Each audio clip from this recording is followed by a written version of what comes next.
Ya comienza En Red, un programa de la Red de Universidades Públicas No Estatales G9. Innovación, academia, investigación, docencia, extensión cultural, todo desde una mirada en red, todas las semanas por radios universitarias y plataformas digitales. Sean bienvenidos una vez más a un nuevo capítulo de nuestro programa En Red, un espacio de la Red de Universidades Públicas No Estatales G9. Nos alegra encontrarnos con ustedes semanalmente desde el norte hasta el sur de nuestro país y entregarle actualidad, noticias de las universidades G9. Soy Carolina Cortés de la Universidad Católica del Norte y nos acompaña también Enrique Ormazábal de la Universidad Católica del Maule. Y durante una hora los acompañaremos junto a interesantes temas e invitados. Las universidades públicas G9 estamos presentes en 11 regiones y en 20 ciudades de todo el país. Al 2022, la matrícula total de pregrado de nuestras universidades fue de 161.400 estudiantes y contamos con más de 12.000 estudiantes matriculados en posgrado, lo que representa el 42% del estudiantado de las universidades del Consejo de Rectoras y Rectores. Al 2021, el 74% de los estudiantes matriculados en nuestras universidades provenían de educación particular subvencionada y municipal. Más de 81.000 de nuestras alumnas y alumnos estudiaron con gratuidad el 2021 y acogimos al 47% de estudiantes del Programa de Acceso a la Educación Superior PASE. Representamos el 15% del total de las universidades del país y generamos el 45% de la productividad científica nacional. De las patentes nacionales concedidas a universidades chilenas, el 59,5% corresponde a universidades de la Red G9.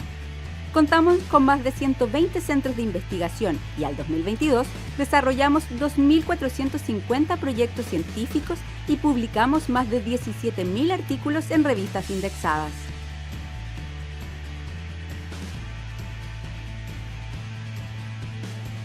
Tres de las 5 universidades con 7 años de acreditación son G9. Nuestras universidades promedian 6 años de acreditación, según la Comisión Nacional de Acreditación CNA. Y el 100% tienen acreditadas las áreas de investigación y vinculación con el medio. Somos universidades de servicio público, de excelencia, de innovación. Somos Universidades G9.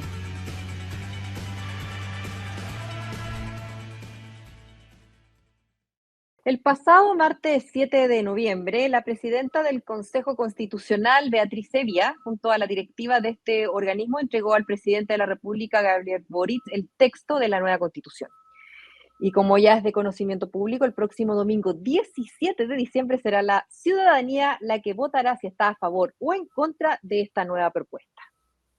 Bajo este contexto, en temas de educación superior, las universidades G9 han propiciado varios espacios de reflexión y discusión en el contexto de la realización de una nueva constitución. La Red Pública G9, ¿cierto?, a partir del trabajo de un grupo de abogados y abogadas constitucionalistas especialistas en el tema de la agrupación, elaboraron 2 documentos con aportes. Para hablar de este interesante tema, nos acompaña hoy día, ¿cierto?, el abogado Alan Broadbent, profesor de Derecho Constitucional y Derecho Parlamentario del Departamento de Derecho Público de la Pontificia Universidad Católica Valparaíso. Bienvenido, profesor. Hola, ¿cómo están? Hola. Bien, todo bien. Muchas gracias por acompañarnos en nuestro programa En Red. Y vamos a comenzar con nuestra entrevista con el abogado, entonces, Alan Brofman, profesor de Derecho Constitucional, como decía Enrique, y del departamento y académico del Departamento de Derecho Público de la Pontificia Universidad Católica de Valparaíso. Bueno, la pregunta para contextualizar un poco la introducción es ¿cuáles son los criterios específicos que serán utilizados para asegurar el financiamiento equitativo de las instituciones de educación superior estatales y no estatales que están considerados en esta nueva propuesta? Bien, un par de consideraciones preliminares, ¿no? Las constituciones en general son un marco normativo general, ¿no? Un marco global. Y en ese sentido, esta Constitución, si bien desarrolla tanto el derecho a la educación como la libertad de enseñanza de manera un poco más extensa, ¿no?, que la Constitución anterior, de todas maneras estamos dentro de un marco general, ¿no? Dentro de un marco general. Primera advertencia, ¿no? Y segunda advertencia, que cuando nos encontramos ante una Constitución tenemos una serie de conceptos, de términos que tenemos que desarrollar, ¿no? Por supuesto que podemos ver las actas de la discusión, podemos entender qué es lo que se quiso hacer, pero no tenemos certeza exactamente acerca de cuál va a ser exacto, preciso, alcance que va a tener cada una de las expresiones utilizadas por esta propuesta constitucional. Entonces, tenemos un texto, tenemos algunos criterios que podemos intentar explicar, pero la verdad es que, como digo, falta todavía para darle sentido, ¿no?, tanto la actividad del legislador como la jurisprudencia, la doctrina, ir esclareciendo qué significa cada una de las expresiones que utiliza esta propuesta constitucional. Y en relación con el financiamiento, y en relación con el financiamiento equitativo, yo ahí diría tres grandes cuestiones que podemos deducir de la propuesta constitucional. Primero, hay unos deberes estatales de fortalecimiento. Aparecen en varias partes, ¿no? Es un deber estatal fortalecer la educación en todos sus niveles, en fin, y aparecen otras obligaciones anexas. Un deber de fortalecimiento, y este deber de fortalecimiento está asociado a recursos públicos, ¿no? Está claramente dicho así, ¿no? Hay una parte del derecho a la educación que habla de la asignación de recursos públicos, primer elemento. Segundo elemento, que esta promoción, ¿no?, de la educación se realiza por el Estado a través de instituciones públicas y privadas, y eso lo repite varias veces, ¿no? Está bastante claro que esta asignación de recursos es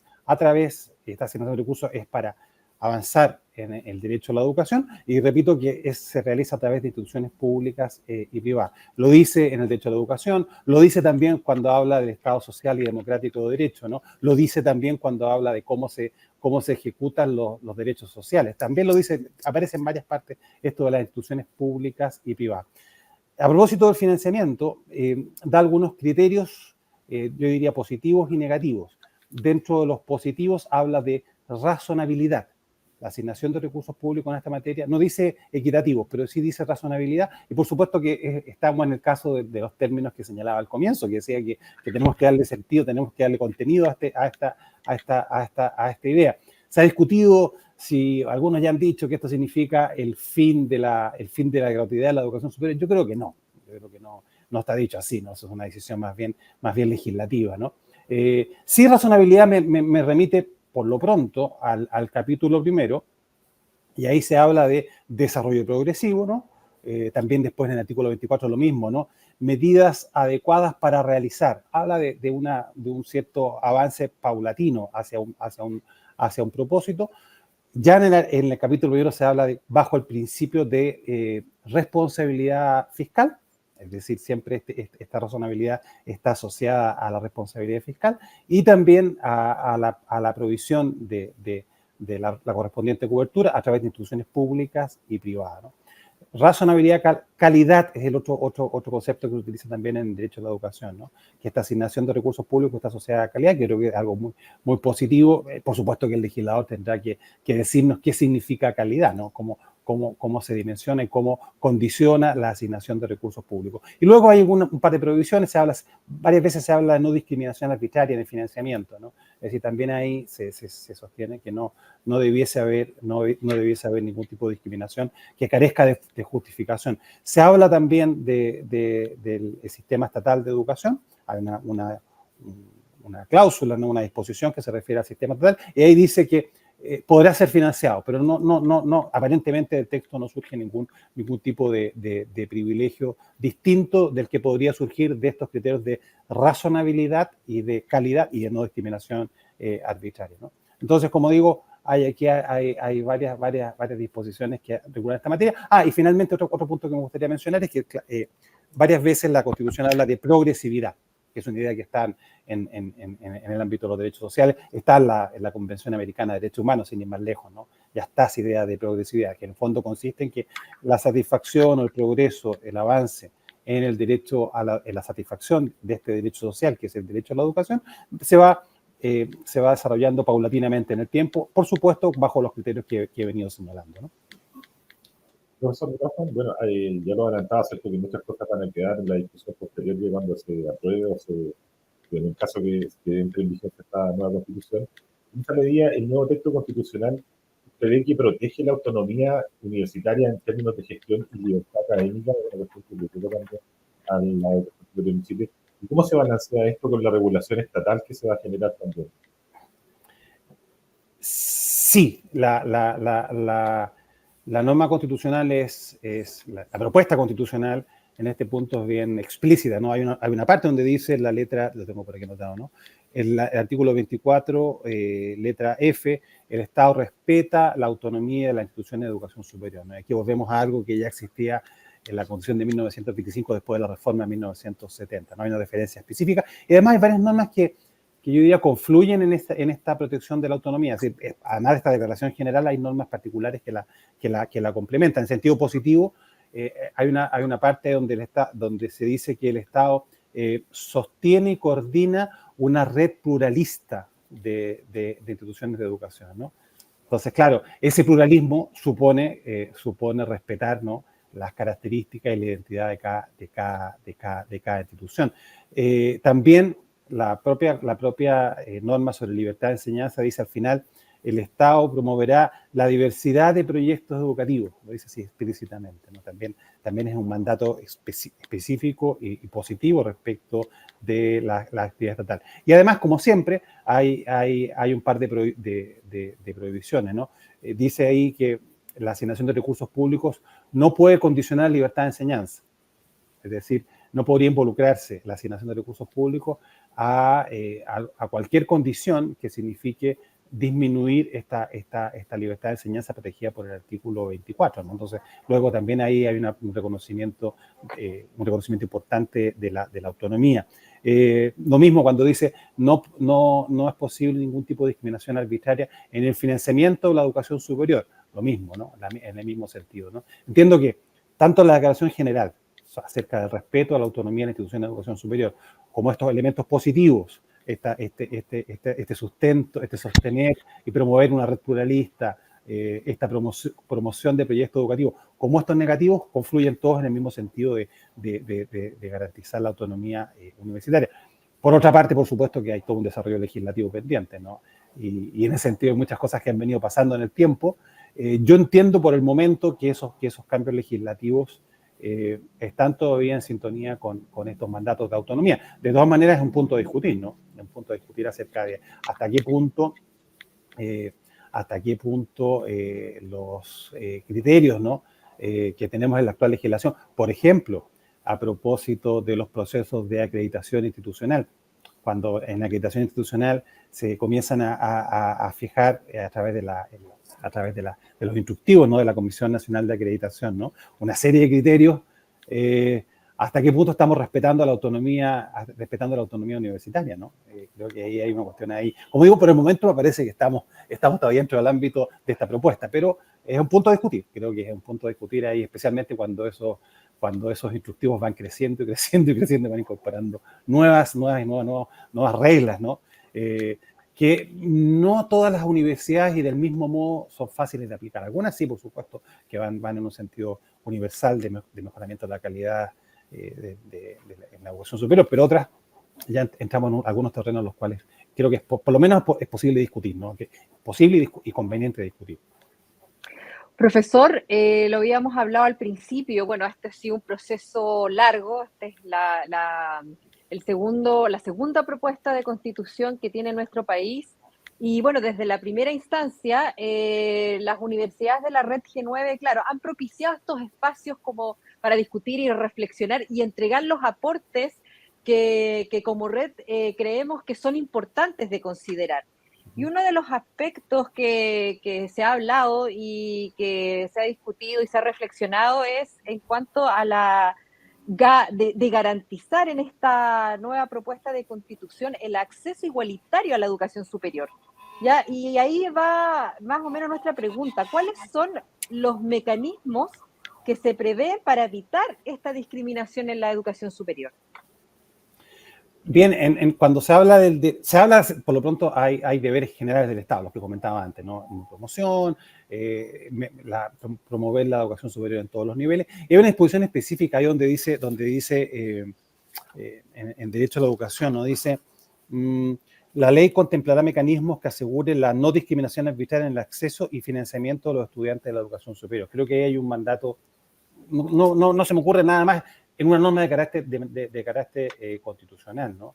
Creo que es un mandato bastante nítido, ¿no? Respecto de lo que la Constitución pretende en este punto. El acceso igualitario tiene más componentes, ¿no? Ya quizás debiéramos irnos también a igualdad ante la ley, pero hay varias veces que se menciona ahí esta idea de no discriminación arbitraria, ¿no?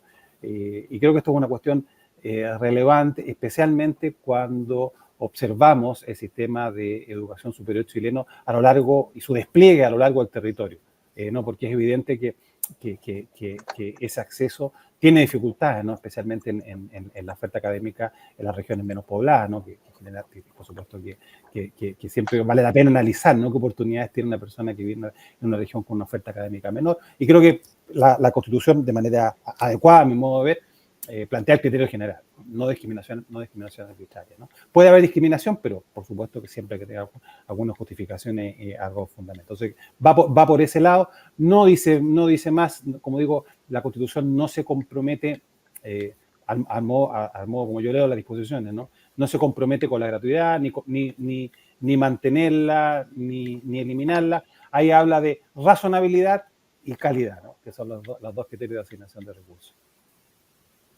Profesor. En ese sentido, profesor, usted tendría a pensar que en esta Constitución, en esta propuesta constitucional, se asegura la diversidad de los proyectos que actualmente existen en Chile. Por una parte, los estatales, ¿cierto? Los con compromiso público. ¿Se avanza en esta materia? Sí. Hay declaraciones expresas en ese sentido, ¿no? O sea, se hace una mención expresa cuando se comienza la regulación de la libertad de enseñanza. Lo dice de manera explícita, ¿no? La libertad de enseñanza comprende el derecho de las personas de abrir, organizar y mantener establecimientos educacionales, eso ya venía del texto anterior, así como de crear y desarrollar proyectos e idearios educativos sin otras limitaciones que las impuestas por la moral, el orden público y la seguridad del país. No hay una referencia explícita. Esto coincide también con lo que se dice a propósito de la libertad religiosa. También hay una norma parecida a propósito de la libertad religiosa, y ahí se habla de los proyectos educativos, se habla de la familia, las comunidades educativas tienen el derecho de conservar la integridad de sus respectivos proyectos de conformidad a sus convicciones morales y religiosas. En relación con la religión hay una espesa referencia, tal como la hay en la Convención Americana de Derechos Humanos. Y además, en el artículo primero, en el inciso cuarto, ¿no? Nuevamente una referencia a las agrupaciones, a la libre asociatividad, ¿no? Al reconocimiento que el Estado realiza a las asociaciones libremente creadas. Luego, en varios aspectos vemos que la Constitución reconoce esta diversidad de proyectos educativos, reconoce el pluralismo, como digo, hay una parte donde habla del deber de sostener y coordinar una red pluralista. Entonces ahí también se reconoce esta diversidad como un punto de partida de la educación, que en el fondo, es decir, al margen de lo que diga la Constitución, y ya si pensamos en la historia, en nuestra historia constitucional y en nuestra historia legal, podemos comprobar que ha sido una buena parte de nuestra historia, si no me equivoco, ha sido así, ¿no? La coexistencia de instituciones educativas de la Iglesia, instituciones educativas públicas, instituciones privadas, instituciones que asumen la función pública de la educación como un compromiso propio. Siempre hemos funcionado en ese esquema, y creo que la Constitución, más o menos, esta propuesta constitucional, recoge esa realidad, ¿no? Recoge esa realidad y da cabida a estos distintos proyectos educativos. Como digo, habla de comunidad educativa, habla de esta libertad, habla de esta promoción, ¿no? De distintos proyectos educativos. Profesor, es interesante lo que estaba hablando sobre esta nueva propuesta de constitución que se va a votar el próximo domingo 17 de diciembre. Ya, bueno, la educación ha sido uno de los ámbitos que ha despertado mayores demandas en la sociedad chilena, ¿cierto?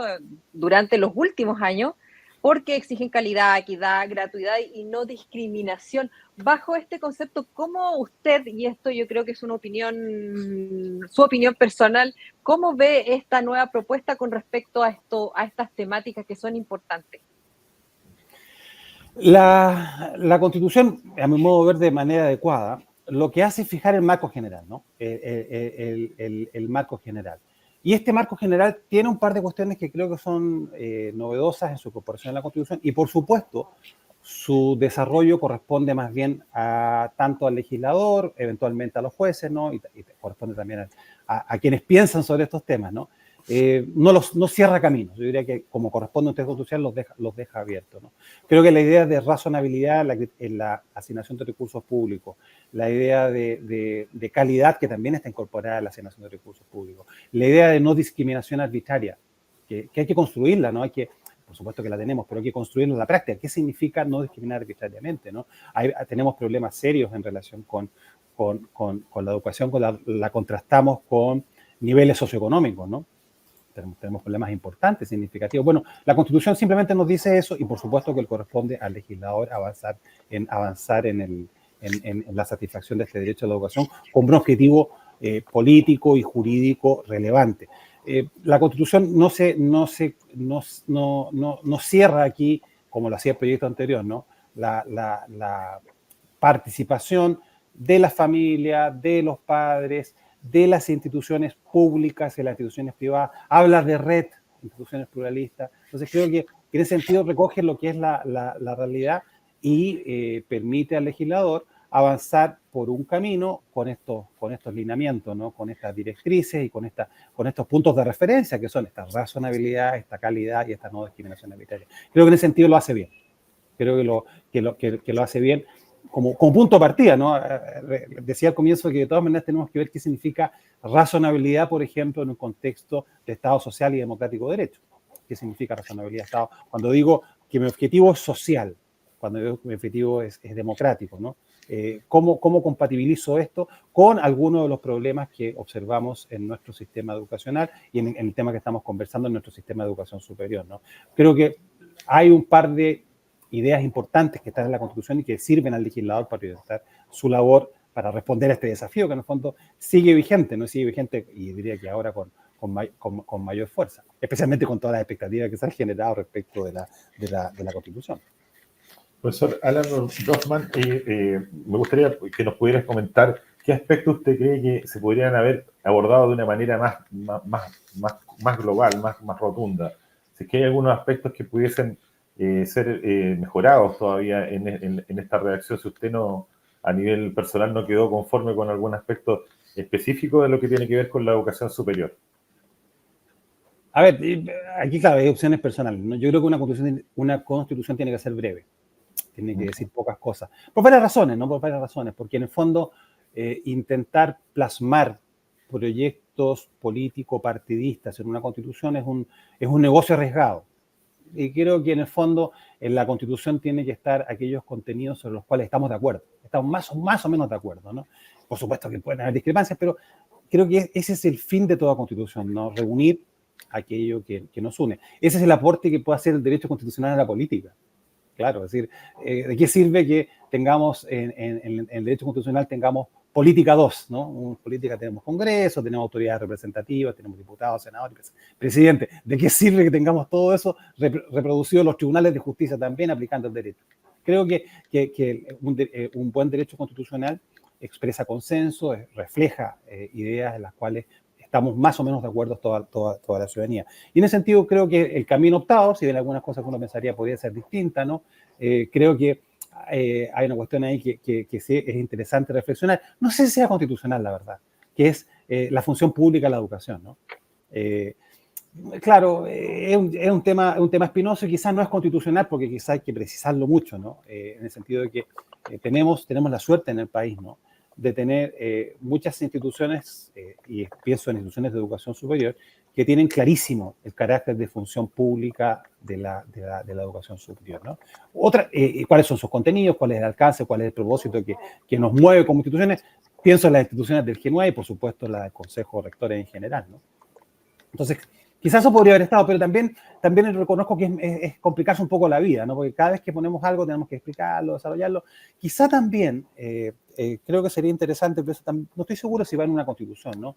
Me gusta la idea de pensar en algún organismo estatal con un cierto grado de autonomía en materia de educación.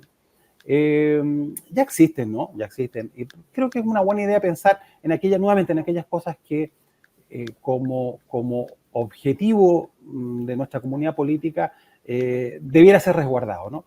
Pensemos que en materia económica ir y venir hay algunos objetivos respecto del manejo de la masa monetaria, de esto, de las tasas, en fin, y se ha llegado a un consenso. Tenemos un organismo que es una institución que más o menos administra eso con sus bemoles, con sus críticas, pero con cierta estabilidad en el tiempo, ¿no? Con cierta estabilidad en el tiempo, con cierto debate político, como tiene que ser, ¿no? Que es lo correcto. Pero claro, si eso se pudo hacer en un ámbito como el económico, ¿no? No se puede hacer algo parecido en materia educativa, ¿no? En algunas cosas en que podríamos estar todos de acuerdo en un cierto nivel formativo de los niños, ¿no? Que lo que queremos, mira esto, otro. Más o menos con cierta altura de mira, ¿no? Cuando uno ve los desarrollos en educación, ¿no? En algunos países asiáticos, ¿no? Que se han propuesto en periodos relativamente cortos de tiempo avanzar mucho. Y no les ha ido mal, ¿no? Ha ido razonablemente bien. Bueno, eso no se puede hacer en algunas áreas, ¿no? Lo que no sé si es constitucional. No tengo claro si todo eso es constitucional, los temas de otra discusión. En general, por eso digo mi punto de partida. Una constitución breve, esta es una constitución breve, pues me parece que en ese sentido es saludable sin perjuicio de todas las discusiones que se pueden tener. Ahora, por lo que usted alcanza a leer de lo que se ha podido conocer del texto, se podría pensar que se proyecta una estructura mayor, una estructura más fortalecida en términos de educación en general para Chile. Eso por una parte, profesor, y lo otro, bueno, una vez aprobado el texto en el imaginario, digamos, ficticio, hay desafíos que vienen posteriores en la implementación de todo este texto, que se pudiera referir brevemente a eso. A diferencia de otras propuestas, ¿no? La propuesta anterior, aquí no hay grandes encargos al legislador. No hay tareas prioritarias en este ámbito, ¿no? En otros ámbitos sí, pero en este ámbito en particular no visualizo. Hay una cuestión ahí en particular, habla del orden interno, en fin, pero un gran encargo como lo había en la propuesta anterior, no lo visualizo, ¿no? Creo que la verdad es que el legislador tiene algunos encargos, ¿no? No sé qué prioridad estarán, porque coexistiendo con lo que uno puede deducir de la regulación del derecho a la educación y la libertad de enseñanza, al margen de lo que uno puede deducir, en la Constitución hay mandatos expresos respecto a algunos desarrollos, ¿no? Y el legislador sí que tiene algunos plazos, hay alguna en la norma transitoria, algunas disposiciones específicas sobre eso. Y claro, la capacidad de nuestro Congreso Nacional, y esto no es una crítica, sino simplemente siendo realista, ¿no? La capacidad de aprobar proyectos de ley sobre temas complejos es limitada, ¿no? Se aprueban todos los años 70, 80 leyes, y claro, leyes extensas, unas cuantas, ¿no? Porque la verdad es que entre el análisis de comisión, análisis de sala, votación, acuerdo, no es fácil sacar adelante leyes, ¿no? Entonces, como digo, no está entre las prioridades constitucionales aprobar leyes en esta materia. Sí creo, para que el que esté leyendo ambas normas, derecho a la educación y la libertad de enseñanza, y si se va a la disposición que habla de lo que tiene que hacer el Estado para avanzar en este derecho social, que es el derecho a la educación, ve que hay una serie de obligaciones concretas, ¿no? Ahí está claramente ahí regulado. Ahí dice que cuando vamos al artículo 24, ¿no? El Estado deberá adoptar medidas adecuadas para realizar el derecho, entre ellos el derecho a la educación. Se habla de desarrollo progresivo, asegurar un nivel adecuado de protección, luchar contra la discriminación arbitraria, la remoción de obstáculos, el empleo de los máximos recursos disponibles, la satisfacción a través de instituciones estatales y privadas según corresponda. Ahí en ese artículo 24 hay una lista de tareas bien detalladas de lo que hay que hacer, ¿no? En el fondo, y esa es la tarea que a todo esto, con o sin Constitución, la teníamos desde siempre. No me parece que la Constitución cambie esta situación. En el fondo tenemos tenemos problemas en nuestro sistema educativo, ¿no? Y todos los años, cuando vemos resultados de las distintas evaluaciones en los establecimientos estatales, ¿no? Estoy pensando en la educación básica y la educación media, es claro que ahí hay algo que hacer, ¿no? Hay una tarea enorme por delante. En la Constitución esto está como digo en el artículo 24, adoptar las medidas adecuadas. Y ahí el legislador, por supuesto, que le corresponde una tarea enorme de avanzar y progresar en la satisfacción de este derecho social, que es el derecho a la educación, de manera progresiva, con las condicionantes que hemos venido comentando. Hemos estado conversando entonces con el abogado Alan Brofman, profesor de Derecho Constitucional y Derecho Parlamentario del Departamento de Derecho Público de la Pontificia Universidad Católica de Valparaíso. Le agradecemos enormemente el que haya estado con nosotros y nosotras acá en nuestro programa en red conversando sobre este interesante tema a puertas al plebiscito del próximo 17 de diciembre. Muchas gracias, Alan. No, muchas gracias por la invitación y encantado de poder participar en esta actividad. Le agradezco a usted por esa pregunta, por supuesto. Muchas gracias, hasta luego. Gracias a usted, chao, que estén muy bien. Chao. Somos una universidad cercana que forma profesionales con valores, genera conocimiento, investiga e innova para el cambio. Estudia en la Universidad Católica de la Santísima Concepción, acreditada por 5 años. Adscrita a gratuidad. Ven a ser parte de la UCSC.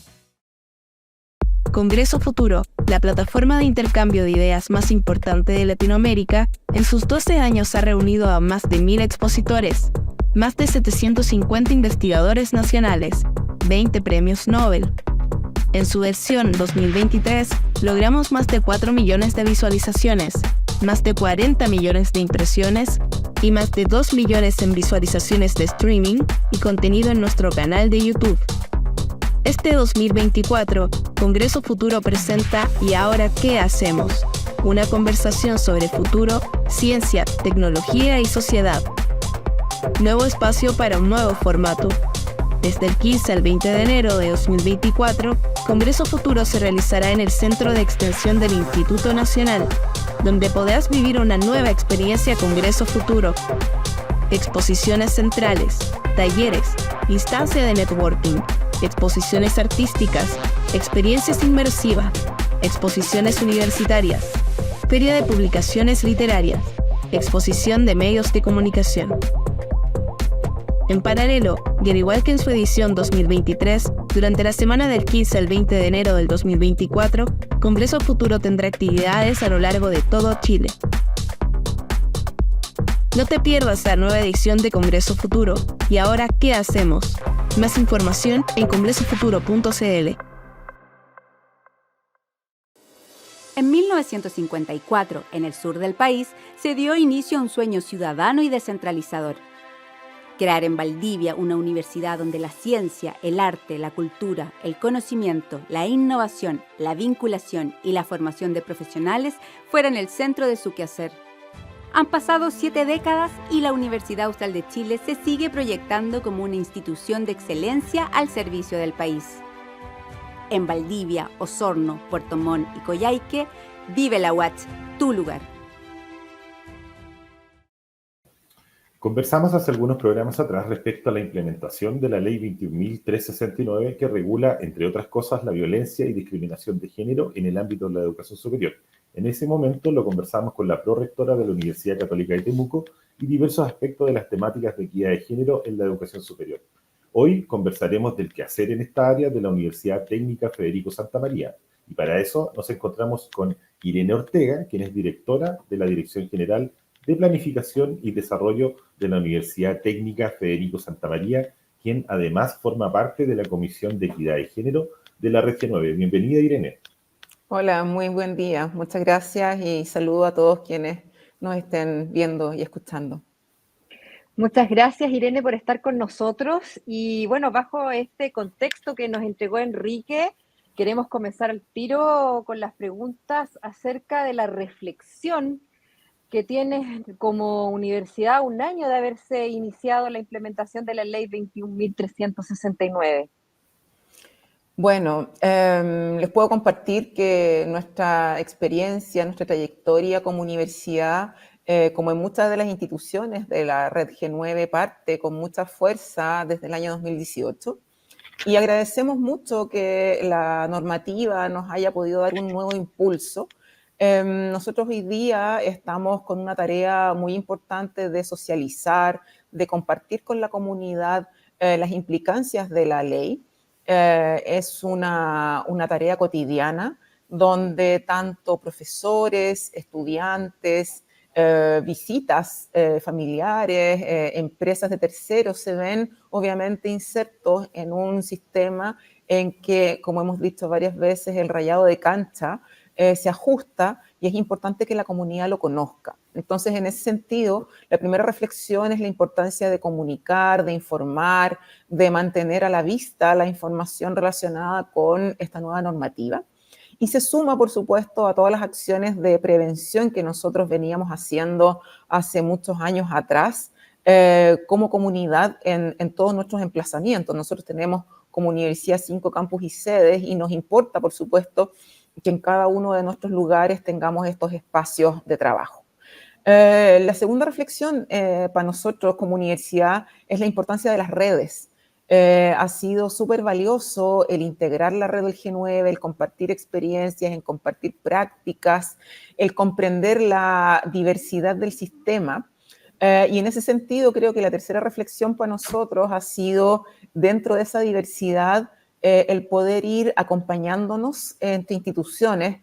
Habemos en la red G9, y si lo veo un poquito más amplio también en la red del Consejo de Rectores, harta diversidad en disponibilidad de recursos. La ley viene con harta indicación, con harta normativa, sin recursos asociados, y en ese sentido ha sido un desafío de la creatividad, y por otro lado del compartir experiencias, del apoyarse de las universidades que de repente tenemos una actividad, nos invitamos todas para poder participar y para poder exprimir, podríamos decir, nuestras capacidades. Así que en ese sentido, importante ha sido, las comunidades están aprendiendo a trabajar en este rayado de cancha nuevo. Son temas bien fuertes también, el acoso, la violencia y la discriminación, y buscamos que sea un tema donde la comunidad lo comprenda. Así es que eso es parte. Qué bueno escuchar eso, Irene. Bueno, y la Comisión de Equidad de Género del G9 también ha comunicado públicamente que ha conversado y dialogado respecto a la corresponsabilidad, ¿cierto?, de la educación superior en estos temas. En ese sentido, desde su universidad, ¿cuáles son los mayores desafíos? Algo tú ya nos adelantabas, ¿cierto?, encontrando respecto a estos temas, que han ido encontrando en el desarrollo de este año. Bueno, yo creo que nuestro desafío como Universidad Santa María, y creo hacer eco de los desafíos a nivel social, primero que todo, ante la corresponsabilidad están los roles asignados tradicionalmente al género, y que es un constructo difícil de romper, difícil de remoldear, porque en realidad es muy cultural, es muy de hábitos, de arraigo, de valores. Y con eso me refiero a que hay roles de género esperados para quienes desempeñan un rol, por ejemplo, femenino y de cuidados, y un rol establecido para quienes participan del sistema laboral y proveen de recursos. Entonces ahí, cuando tú tienes una sociedad basada un poco en ello, cuesta romper y llegar a una suerte de balance y corresponsabilidad. ¿En qué sentido? En que todos quienes hacemos sociedad, y en este caso todos quienes hacemos universidad, somos capaces de cuidar, somos capaces de proveer, somos capaces de intersectar estos roles tradicionales. Y ahí yo creo que hemos buscado construir como universidad algo que estamos, por supuesto, en desarrollo, es el concepto del balance de género. Es que tanto sea sexo registral, hombre, mujer, y reconociendo muy fuertemente la existencia y el rol de las diversidades sexogenéricas, de qué manera yo busco reconocer el balance. Y en ese sentido, un ejemplo de corresponsabilidad. ¿Por qué, por ejemplo, algunos permisos relacionados con cuidados de hijos menores de 1 año son solamente para que las mujeres los puedan ocupar? Yo tengo súper claro que hay harto tema ahí relacionado con los sindicatos, las negociaciones colectivas, las nuevas necesidades. Entonces creo que esas necesidades de cuidar hijos están para hombres, mujeres y diversidades sexogenéricas. Y creo que eso es algo, como decía al principio, que desde la sociedad necesitamos exponer con mucha claridad, y nosotros internamente como universidad hemos iniciado un camino por esa vía, donde la corresponsabilidad, con todas las dificultades que puede implicar, tiene que tener un rol activo de quien sea el género que requiere activar esa corresponsabilidad. Si alguien desea activar esa corresponsabilidad y es diversidad sexogenérica, es hombre o es mujer, frente a el ejercicio de alimentar, de cuidar, de educar, reuniones de apoderados, o sea, cosas tan básicas como esas, asistencias a controles de niños sanos, cualquier emergencia, y estoy hablando de niños, pero también hay adultos mayores, es algo en lo cual estamos trabajando justamente cautelar esa óptica de la corresponsabilidad. Finalmente mencionar que en ese sentido la red de género ha iniciado ya hace varios años discusiones al respecto, pero estamos también en el momento de buscar traducirlo en programas específicos, en orientaciones, en protocolos, en promoción, en incentivos que nos permitan hacerlo realidad con los matices de cada institución. Irene, muchas gracias. Bueno, durante noviembre se conmemora el mes de la no violencia contra la mujer. Sabemos que en 1999 la Asamblea General de las Naciones Unidas determinó que el 25 de noviembre era el Día Internacional de Eliminación contra la violencia, contra la eliminación de la violencia contra la mujer, quiero decir.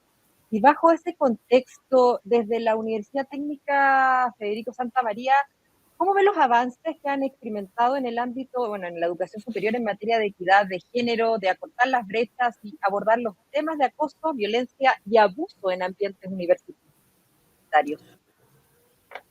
Bueno, yo creo que hablando de la Santa María y viviendo un poco también la experiencia en red del Consejo de Rectores de la red G9, creo que somos unos privilegiados de poder tener en nuestras manos procesos formativos. Creo que eso nos permite generar un cambio con una velocidad un poco distinta de la velocidad que a nivel social se esperaría. De hecho, la red G9, analizando la ley 21.369 que busca erradicar las conductas de violencia y que busca dotar de espacios libres de acoso, violencia y discriminación de género a las universidades, creemos que tenemos no solamente los espacios de investigación y sanción, que son evidentes ante la ocurrencia de un evento y que, como decía yo hace un rato atrás, este rayado de cancha es muy explícito de, ojo que hay unas prácticas que sí, antiguamente, para efectos de violencia y discriminación, pudieron observarse y realizarse, hoy este nuevo rayado de cancha no lo permite. Entonces creo que tenemos un avance importante frente a la sociedad tradicional o transversal.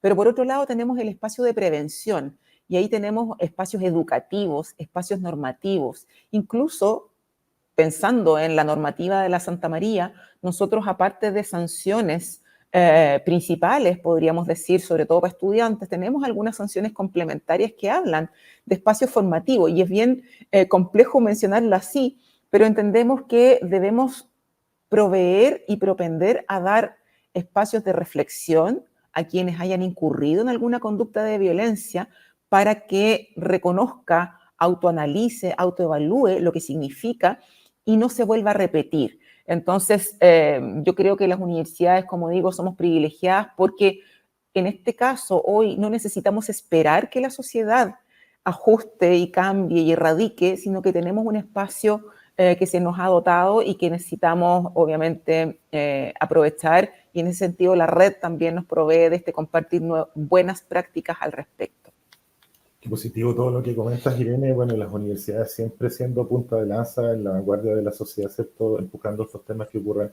Finalmente, me gustaría que nos pudieras compartir cómo proyectan el trabajo desde la unidad que tú diriges y poder comentarnos algunos proyectos concretos que están implementando, ya sea en mediano o largo plazo, que buscan impactar también en las comunidades a las cuales ustedes se dirigen.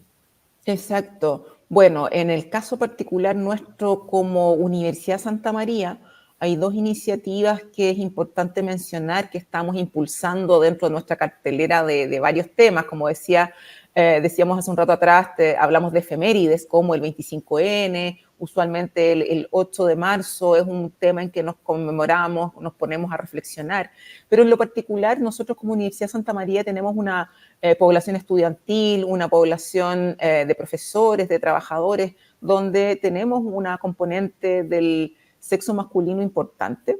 Y para nosotros es importante reflexionar al respecto. Tenemos un programa pensado desde el 2024 en justamente reflexionar, cuestionar acerca de estos roles tradicionalmente asignados socialmente, ver de qué manera tenemos una nueva mirada, una nueva perspectiva, de qué manera lo asumimos como no somos hombres versus mujeres, que a veces se pone un poco caricaturizado esa situación a nivel social, y creemos que tenemos una responsabilidad de construir de una manera mucho más equitativa. Entonces queremos hacer un espacio específico de reflexionar acerca del rol masculino y de cómo queremos replantearlo e innovar, podríamos decir, al respecto. Eso es lo uno. Y lo segundo, que es muy tradicional respecto de nuestros ciclos culturales, la Santa María desde sus orígenes, desde el año 42, que cuenta con una aula magna, tenemos aula magnas en todos los emplazamientos con que contamos, vamos a fortalecer nuestros ciclos de cine, y en lo específico tenemos diseñados ciclos de cine con perspectiva de género, donde se discuta desde la sensibilización que el cine nos provee sobre los roles sociales, sobre la violencia, sobre la corresponsabilidad, y sobre todo que estos ciclos de cine no solamente nos traigan las realidades chilenas que podamos encontrar en películas que existan hoy, sino que también realidades en otras partes del mundo y que nos permitan tener también una perspectiva distinta. Estos dos programas que en la Santa María se instalan desde el 2024, por supuesto, están abiertos para la red del G9, y por otro lado también importante mencionar que en la red G9 continuaremos fortaleciendo nuestra mirada de la corresponsabilidad. Tenemos una cartelera 2024 que busca ahondar en qué significa desde el 2024 persistir en corresponsabilidad y cómo lo queremos materializar en cada una de nuestras instituciones. Perfecto. Agradecemos a Irene Ortega entonces por su tiempo y todo lo que nos comentó respecto a cómo está avanzando la Universidad Técnica Federico Santa María en la implementación de esta ley. Irene es directora de la Dirección General de Planificación y Desarrollo de la USN. Así que muchas gracias por tu tiempo. Muchas gracias a ustedes por el espacio. Que estén muy bien, que tengan todos un muy buen día. Excelente semana. El programa en red es emitido por las diversas plataformas radiales y canales de difusión de las universidades de la Red G9. Hoy les traemos noticias que abordan la temática de la equidad de género desde la Universidad Católica del Norte, Pontificia Universidad Católica del Paraíso y Universidad Austral de Chile. Hola, soy Pablo Cod, periodista de la Dirección de Comunicaciones de la Universidad Católica del Norte. Te contamos que la Universidad Católica del Norte y el Servicio Nacional de la Mujer y Equidad de Género de la región de Antofagasta concretaron una importante alianza al firmar un convenio de colaboración que tiene como objetivo principal abordar diferentes temáticas relacionadas con la igualdad y equidad de género. La ceremonia contó con la presencia de representantes de ambas instituciones, quienes expresaron su compromiso con la promoción de la igualdad de género en todos los ámbitos de la sociedad y al interior de la comunidad UCN. Igualmente, con la firma de este convenio se fomentará la participación activa de estudiantes y profesionales en iniciativas que impulsen la equidad de género, creando espacios de diálogo y reflexión. Este convenio refleja el firme compromiso de ambas instituciones en trabajar de manera conjunta para eliminar las barreras de género y promover un ambiente inclusivo y equitativo. La alianza entre la Universidad Católica del Norte y CEPNAMEC marca un paso significativo hacia una sociedad más justa e igualitaria. Desde la Universidad Austral de Chile les saluda Alejandra Bertrán Delgado. Queremos contarle que el proyecto INES, Conocimiento más Género UAT, llevado adelante por la Vicerrectoría de Investigación, Desarrollo y Creación Artística, está promoviendo la postulación a 2 nuevos fondos para promover la productividad académica. Sobre este concurso nos cuenta más la directora de este proyecto, la doctora Marcela Hurtado Rubio. Estamos apoyando a las carreras académicas en dos fondos. Uno para la publicación de artículos indexados y otro para la asistencia a eventos, congresos, tanto nacional como internacional. Esto significa que podemos esperar que nuestras académicas tengan una producción mayor, reconocida, y que puedan asistir a estos eventos o hacer sus publicaciones con la tranquilidad de un aporte económico. Todas estas medidas son para superar la brecha de género y para instalar que necesitamos ciertas medidas que nos permitan alcanzar la equidad y podamos hacer medidas afirmativas que nos permitan también relevar la carrera de las mujeres dentro de la universidad. Sin duda este proyecto a largo plazo ayudará a disminuir las brechas de género y va a potenciar la trayectoria de nuestras académicas. Recientemente se cumple un año desde la creación de la Dirección de Equidad de Género de la Pontificia Universidad Católica de Valparaíso, instancia dependiente de su Vicerrectoría de Desarrollo, que ha tenido un rol fundamental para avanzar en el compromiso institucional hacia una cultura de igualdad de derechos y la erradicación de la violencia de género. Mi nombre es Jenny Viedma, periodista de la PUCB. Entre los hitos que han marcado este periodo, destaca la conformación de comisiones integradas por académicas de las 9 facultades de la universidad, quienes han desempeñado un rol fundamental en la equidad y la erradicación de la violencia de género. Asimismo, se establecieron comisiones representadas por los distintos estamentos institucionales. Para el rector de la Casa de Estudios, Nelson Vázquez, ha sido de gran relevancia la creación de esta dirección y todos los avances alcanzados en este primer año. Esta Dirección de Equidad de Género tiene varios propósitos institucionales. Hacerse cargo del estudio de la brecha que existía en la institución en varias carreras, en varias áreas de conocimiento de la presencia de mujeres. Trabajar y generar programas que permitan una mejor inserción de profesoras y estudiantes en pregrado. Estamos trabajando también en la formulación de una política de equidad de género que nos permita estar en sintonía con el desarrollo de este tema en educación superior.